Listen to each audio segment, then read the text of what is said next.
Je vais maintenant faire une déclaration en ma qualité de ministre des Affaires étrangères, de la coopération internationale, de la francophonie et de la diaspora congolaise de la République démocratique du Congo. Et j'ai l'honneur de vous donner lecture de l'allocution de son Excellence Félix-Antoine Tshisekedi Tshilombo, président de la République démocratique du Congo, qui, empêché, n'a malheureusement pas pu être présent parmi nous aujourd'hui. Monsieur le secrétaire général des Nations Unies, Madame la directrice générale de l'Organisation mondiale du commerce, Excellences, Mesdames et Messieurs les membres du Conseil de sécurité, Mesdames et Messieurs, c'est avec une grande fierté et un sens élevé des responsabilités de la République démocratique du Congo assume, en ce mois de juillet, la présidence du Conseil de sécurité des Nations Unies. Présider ce Conseil, c'est assumer pour un temps une part de la responsabilité collective de notre monde. C'est rappeler que cette enceinte n'a pas seulement vocation à répondre aux crises lorsqu'elles éclatent, mais aussi à identifier les facteurs qui les annoncent afin de mieux les prévenir. Au fil des décennies, le Conseil de sécurité a su adapter son action aux menaces de chaque époque. Aujourd'hui, une réalité s'impose avec une évidence croissante. La gouvernance des ressources naturelles est devenue un enjeu majeur de paix et de sécurité internationale. C'est cette conviction qui a conduit mon pays à inscrire ce débat à l'ordre du jour de notre Conseil, afin d'inviter la communauté internationale à porter un regard nouveau sur l'un des déterminants majeurs des conflits contemporains. Car le monde a changé. Les minerais critiques, l'eau, les forêts, les ressources énergétiques, les terres arables et la biodiversité sont désormais au cœur de la transition énergétique, de la révolution numérique, de la sécurité alimentaire et du développement économique. Jamais les ressources naturelles n'ont autant compté pour l'avenir de l'humanité. Pourtant, dans de nombreuses régions du monde, elles continuent d'alimenter les conflits, de financer les groupes armés, de nourrir les économies criminelles, de fragiliser les États et de priver les populations des bénéfices légitimes de leurs propres richesses. Tel est le paradoxe de notre époque. Les ressources naturelles peuvent être le fondement d'une prospérité partagée ou le moteur d'une prédation. Tout dépend de la manière dont elles sont gouvernées. Excellences, Mesdames et Messieurs, pour la République démocratique du Congo, cette question n'est ni théorique ni lointaine. Elle touche à notre histoire, à notre peuple et à notre avenir. Notre pays compte parmi les plus riches du monde en ressources naturelles. Ses minerais stratégiques, son potentiel hydroélectrique, ses vastes terres arables, son exceptionnelle biodiversité et le bassin du Congo, l'un des principaux puits de carbone de la planète, constitue un patrimoine dont l'importance dépasse largement nos frontières.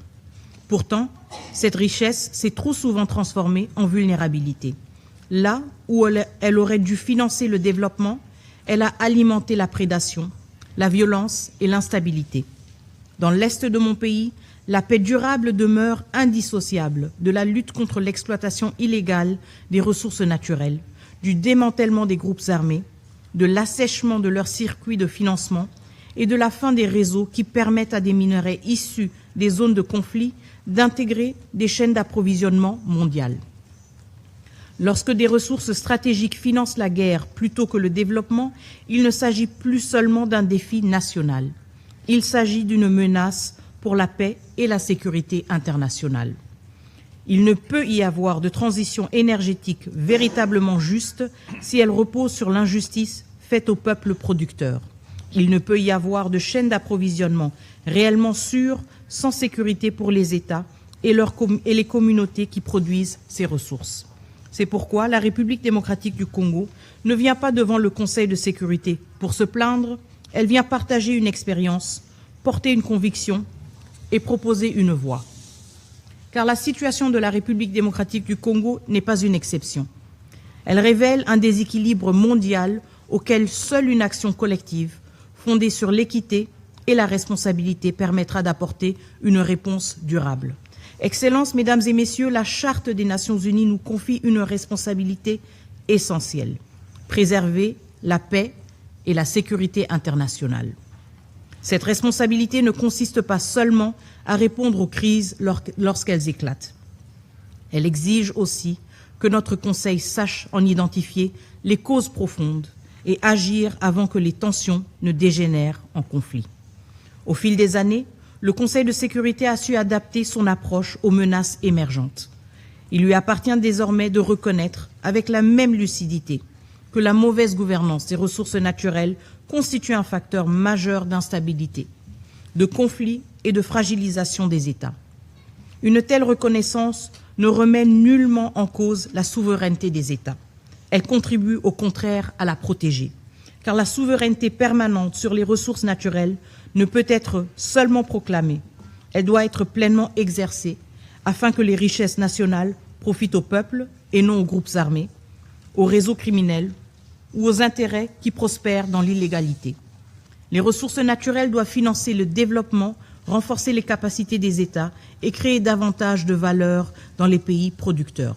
Pour l'Afrique, cela implique de dépasser une économie fondée sur la seule extraction pour bâtir une économie de transformation, d'industrialisation et de prospérité partagée. C'est là une exigence de justice économique. C'est aussi une condition essentielle d'une paix durable. Excellences, Mesdames et Messieurs, l'histoire nous enseigne qu'une ressource stratégique peut être un facteur de rivalité ou un fondement d'un destin commun. Au lendemain de la Seconde Guerre mondiale, l'Europe a choisi de faire du charbon et de l'acier, autrefois au cœur des conflits, les fondements d'une coopération durable à travers la communauté européenne du charbon et de l'acier. Cette initiative a démontré qu'une ressource stratégique, lorsqu'elle est gouvernée dans un esprit de confiance et d'intérêt partagé, peut devenir un instrument de paix. Le processus de Kimberley, soutenu par le Conseil de sécurité à travers sa résolution 1459 de 2003, a montré qu'une action collective pouvait limiter le rôle des ressources naturelles dans le financement des conflits et renforcer la responsabilité de l'ensemble des acteurs de la chaîne commerciale. En Asie, le bassin du lac Mekong illustre la manière dont une ressource partagée peut devenir un cadre de dialogue et de coopération. En Eurasie, la gouvernance de la mer Caspienne rappelle que des ressources stratégiques communes appellent des règles concertées et une responsabilité partagée au service de la stabilité régionale. Partout ailleurs, les mécanismes de certification, de traçabilité et de coopération régionale démontrent qu'aucune solution n'est parfaite, mais que toutes convergent vers une même conviction. Des ressources bien gouvernées peuvent devenir des facteurs de confiance, de stabilité et de prospérité.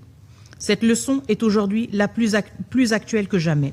Le XXIe siècle est celui des minerais critiques, de l'eau, des forêts, de l'énergie et de la biodiversité. La question qui nous est posée est simple. Aurons-nous la sagesse de faire de ces ressources les fondations d'une prospérité partagée ou accepterons-nous qu'elles constituent d'alimenter les rivalités et les conflits de nos temps? Excellences, Mesdames et Messieurs, face à cette responsabilité, la République démocratique du Congo plaide pour l'émergence d'une nouvelle doctrine internationale qui place la gouvernance des ressources naturelles au cœur de l'agenda de la paix et de la sécurité. Cette doctrine repose sur une conviction simple. Les ressources naturelles ne sont pas de simples marchandises. Elles sont des enjeux de souveraineté, des leviers de développement et des biens de responsabilité dont dépend la stabilité de nos États comme l'avenir de nos sociétés. Elles devraient s'articuler autour de 6 principes. Le premier est le respect effectif de la souveraineté permanente des États sur leurs ressources naturelles. Aucun peuple ne devrait voir ses richesses exploitées au profit de groupes armés, de réseaux criminels ou d'intérêts qui échappent à son contrôle. Le deuxième est la transparence des chaînes d'approvisionnement.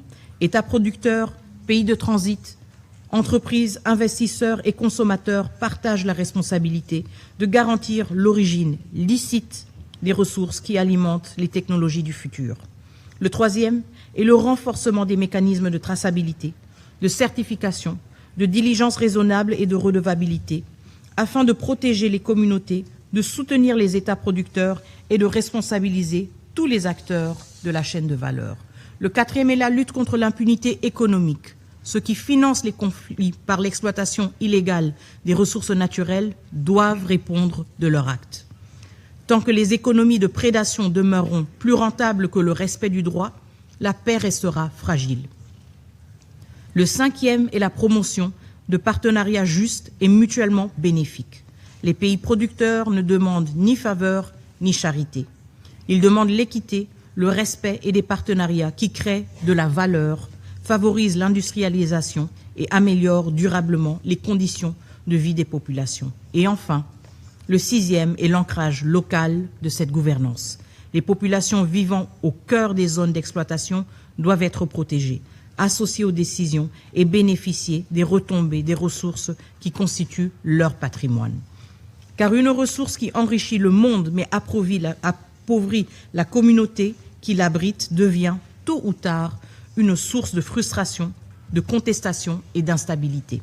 Excellences, Mesdames et Messieurs, la République démocratique du Congo prend aujourd'hui la parole avec la gravité d'un pays éprouvé par l'histoire, mais aussi avec la confiance d'une nation qui se relève, assume son destin et entend mettre son immense potentiel au service de la paix, du développement et de la coopération internationale.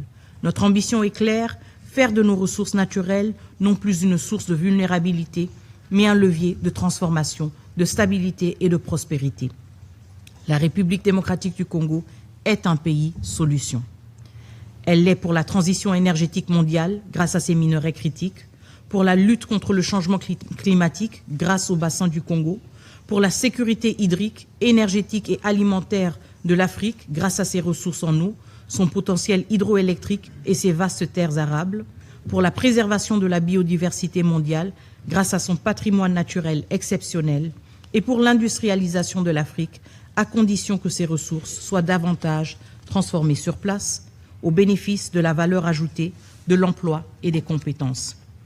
Mais pour que la République démocratique du Congo joue pleinement ce rôle, elle doit être en paix. Et pour que cette paix soit durable, il faut tarir les sources économiques de la guerre. Voilà pourquoi le débat qui nous réunit aujourd'hui dépasse le seul cadre congolais. Il est africain, il est mondial, il concerne les pays producteurs comme les pays consommateurs, les institutions internationales comme les organisations régionales, les acteurs économiques comme les générations futures. Car nous sommes liés par les mêmes chaînes d'approvisionnement, les mêmes défis climatiques et la même exigence de sécurité et de dignité. Notre démarche ne vise ni à opposer des producteurs aux consommateurs, ni à créer de nouvelles lignes de fracture. Elle repose sur une conviction simple. Dans un monde interdépendant, la sécurité des chaînes d'approvisionnement, la stabilité des États producteurs et le développement des populations locales sont indissociables. Une chaîne d'approvisionnement n'est véritablement sûre que si elle est juste. Un partenariat n'est durable que s'il est équilibré et une transition énergétique n'est légitime que si elle respecte les droits et la dignité des peuples qui fournissent les ressources dont elle dépend. C'est dans cet esprit que la République démocratique du Congo souhaite que le débat d'aujourd'hui ouvre une dynamique durable. Les préoccupations légitimes des États doivent être entendues, car une doctrine commune ne se construit pas par l'imposition ni par la division, mais par le dialogue, par la confiance et la recherche des convergences. C'est pourquoi mon pays soutient la création d'un groupe des amis de la gouvernance des ressources naturelles réunissant les États intéressés des Nations Unies, les organisations régionales, les institutions financières internationales, les pays producteurs et consommateurs, les acteurs économiques responsables, ainsi que la société civile. Sa mission serait de maintenir un dialogue permanent, de partager les bonnes pratiques, de renforcer les mécanismes existants et de formuler de manière progressive et pragmatique des propositions permettant de mieux intégrer les enjeux liés aux ressources naturelles dans l'action des Nations Unies et lorsque cela relève de son mandat du Conseil de sécurité. Tel est l'esprit de la démarche que nous proposons, une approche qui respecte la souveraineté des États, renforce leur gouvernance, protège les populations, responsabilise les marchés et fasse des ressources naturelles non plus des vecteurs de conflits, mais les fondations d'une paix durable. Excellences, Mesdames et Messieurs, l'histoire retient rarement la durée de nos débats. Elle retient le courage de nos décisions. Chaque génération est appelée à répondre aux défis de son temps. La nôtre doit reconnaître que les ressources naturelles ne sont plus seulement un enjeu économique. Elles sont devenues un enjeu majeur de paix, de sécurité, de justice et de prospérité. Nous pouvons continuer à intervenir lorsque les crises ont déjà éclaté, ou nous pouvons agir en amont en nous attaquant aux économies de prédation qui les alimentent. Nous pouvons accepter que les ressources du XXIe siècle continuent de financer les conflits où nous pouvons décider qu'elles financeront le développement, l'innovation et la dignité des peuples. Tel est le choix qui s'offre à nous, telle est la responsabilité qui incombe à notre génération, telle est l'ambition que la République démocratique du Congo porte aujourd'hui devant le Conseil de sécurité. Les ressources naturelles ne doivent plus être les frontières de nos rivalités, elles doivent devenir les fondations de notre sécurité collective. Si nous savons faire des minerais, de l'eau, des forêts, de l'énergie et de la biodiversité des instruments de coopération plutôt que de confrontation, alors nous pourrons dire que le Conseil de sécurité aura été fidèle à sa mission. Et l'histoire retiendra qu'ici, aux Nations Unies, la communauté internationale a choisi de faire des ressources naturelles non plus les héritages de nos divisions, mais les fondations de notre destin commun. Je vous remercie. Je reprends mes fonctions de présidente du Conseil